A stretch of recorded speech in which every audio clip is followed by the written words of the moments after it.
سلام كبرت تلت خميس أنا حول معتون حدش دهون بدلوات حزة مسألة خا بتاعت زي بتاع مزرعة ربزلو أب كبابتات تسلمتي زتل على توخسي ويكا كينات زملكتيو أب تخباب تلعيلو زنبرة نقرات حزون سب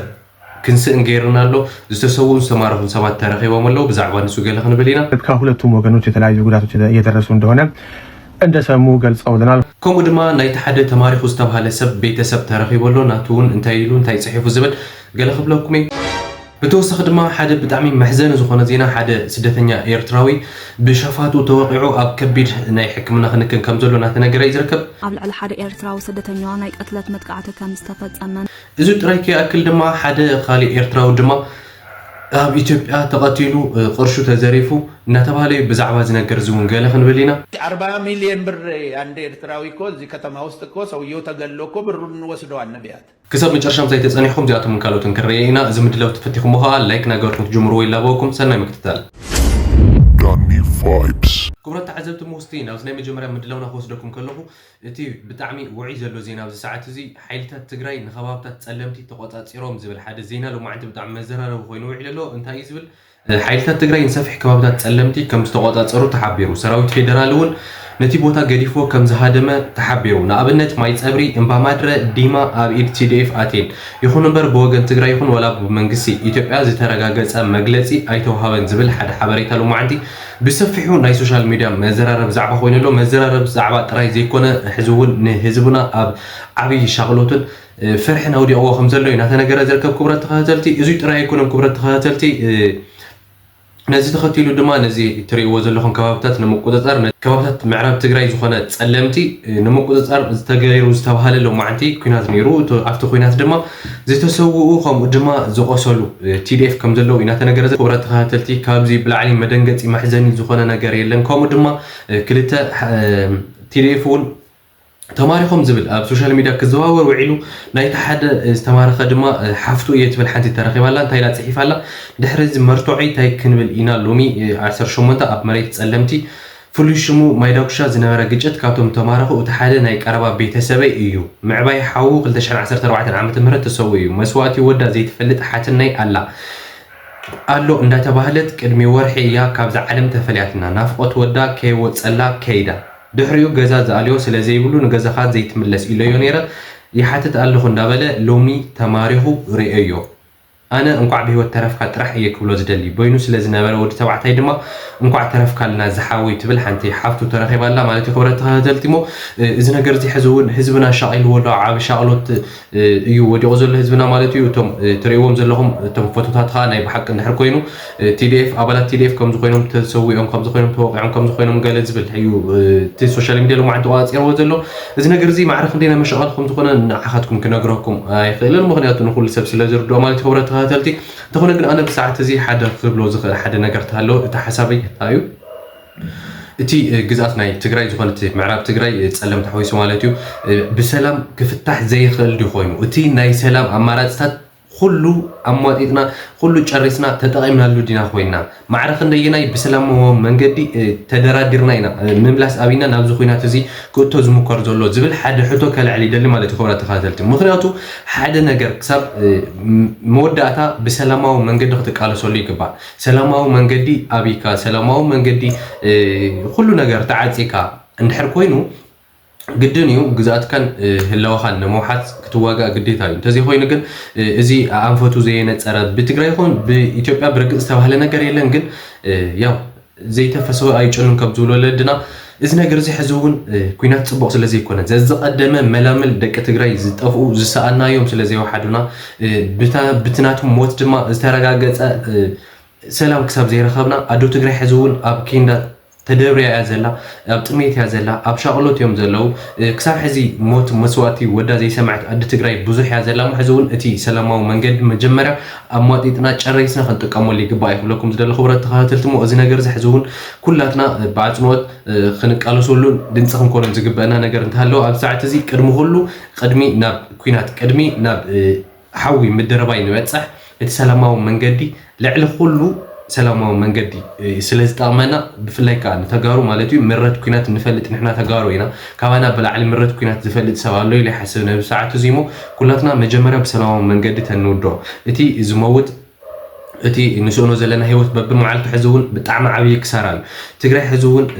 ጥራያ ተተርፍ ዘላሞ ኣብዚ ነገር እዚ ሕዝውን ኩላትና ክንሓስበሉ ይግባእ ኩላኩም ደሊ እስኪ ሓደ ኣቦና ኣብ ቅድሚ ሕዚ ኢሎሞ ዝነበሩ ንእሽተይ መልእኽተላ እስኪ ንስኻ ስማዓኩም እሞ ብድሕሪኡ ከዓ ገለ ክንብል ኢና ተጋሩ ንቑሑ ኣይትንቑሑን ግን ዝዓዲ እዚኣ ናብ ባዶ ትኸድላ ሰብ ሓደ በብሓደ ሓደ ናማተ እቲ ሰብ መንእሰይ ይሃድም እዩ ዘለኹ ኣሕብትን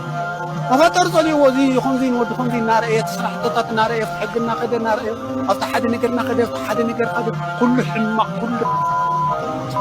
ጊል ከይድኻ ሃባ ከምዚ ንሕና ተዓዲ ፀይእና ላበአና ንኸደ ንድዕ ተጋሩ ንቑሑ ክብሪ ተኸተልቲ ከም ትሰምዑን ዘለኹም ዞም ኣቦና ቅድሚ ሕዚ ኣብ ሕንፃፅ ተፈናቒሎም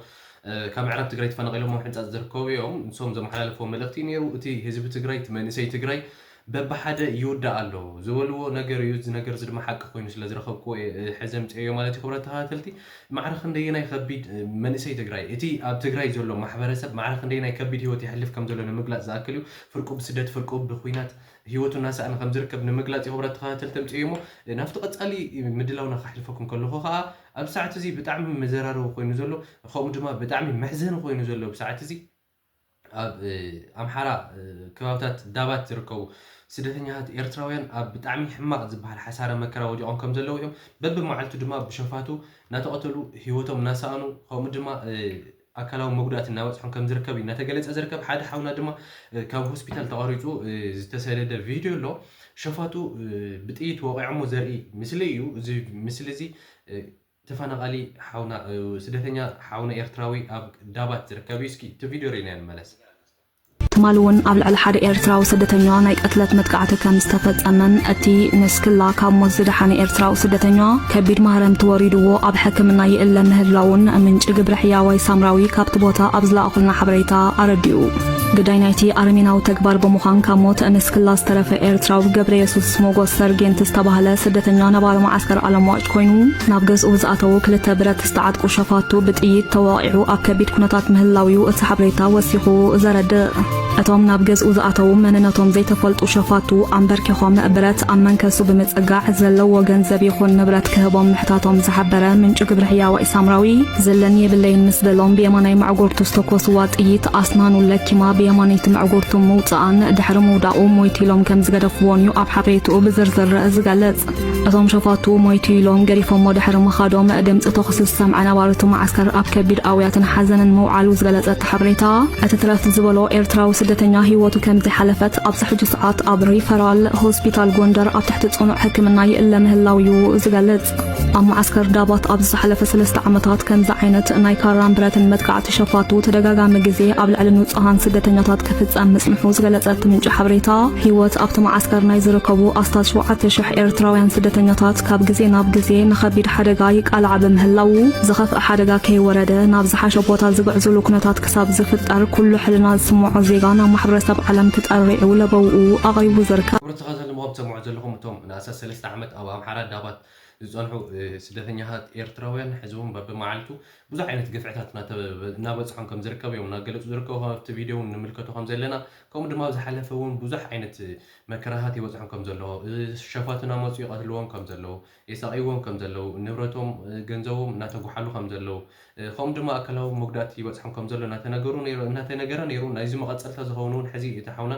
ክልተ ሸፋቱ ኣትዮም ናብ ገዝኡ ብጥይት ተኪሶም ብገፁ በዚ ዝኣተወ ጥይት ስኑ በሲዑ ዝኣተወ እዚ ወፀ ኮይኑ እዚ ሓውና ድማ ሕዚ ኣብ ጎንደር ሆስፒታል ከም ዝርከብ እናተገለፀ ዝርከብ ክብራት ተኸተልቲ እዚ ጥራይ ኣይኮነን ሓደ ኤርትራዊ ሓውና ድማ ኣብ ኣዲስ ኣበባ ተቐቲሉ ገንዘቡ ድማ ብሃይማኖት ናይ ፕሮቴስታንት ተወሪሱ እናበለ ናይ ሓደ ሓውና እስኪ ንሱ ሰሚዕና ንመለስ ኣዝዩ ዘሕዝን ኣብ ኢትዮጵያ ዝቕመጥ ነበረ ኤርትራዊ 40 ሚልዮን ገንዘብ ስለ ዝነበሮ ብነቢያት ተባሂሎም ዝፅውዑ ሰባት ተቐቲሉ 35 ሚልዮን ንዕኦም ገንዘብ ወሲዶም ድማ 5 ሚልዮን እቶም ነቲ ተግባራት ዝፈፀሙ ሰባት ድማ ተዋሂቡ ስቲል ክሳብ ዛሎም መዓልቲ ዕለት ድማ ዝኾነ ይኹን ብዛዕባ እዚ ጉዳይ ዝተዘርበሉ ዝኾነ ይኹን ዝተሰርሓሉ ነገር የለን እንታይ ፋይናሊ እዛ ቪድዮ እዚኣ ቃልዓቶ ትርከብ ዘላ ማለት እዩ እዚ ጉዳይ እዚ ማዓስ ከም ዝተገብረ ክሳብ እዚ ሕጂ ሰዓት ብግልፂ ዝወፀ ዝኾነ ይኹን ሓበሬታ የለን እንተኾነ ግን ኣብ ፒያሳ ተባሂሉ ዝፅዋዕ ክፋል ናይ ኣዲስ ኣበባ ሓደ ኤርትራዊ ከም ዝተቐትለን 40 ሚልዮን ብር ዝበፅሕ ገንዘብ ከም ዝነበሮን 35 ሚልዮን ብር ንዕኦም ወሲዶም 5 ድማ ነትዮም ከምኡ ተግባራት ዝፈፀሙ ሰባት ከም ዝተዋህበ ተገሊጹ ማለት እዩ ስምዕዎ በቃሎም ክግለጽ ከሎ ማለት እዩ ምን 40 ሚሊዮን ብር አንድ ኤርትራዊ እኮ እዚህ ከተማ ውስጥ እኮ ሰውየው ተገሎ እኮ ብሩን ወስደዋል ነቢያት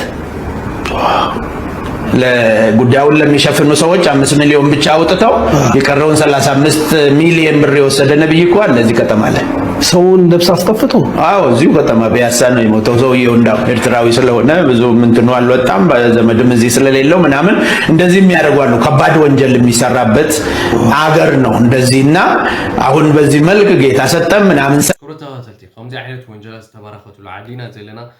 መቸም ናይ ትግራይ ናይ ኤርትራውን ስቃይ ኣብዚ የብቅዕ ይበለልና ፈጣሪ ጥራይ ክብል ዝኽእል ኣነ ካብዚ ሓሊፈ ብዙሕ ዝብሎ ነገር የለን ክብረት ተኸታተልትሞ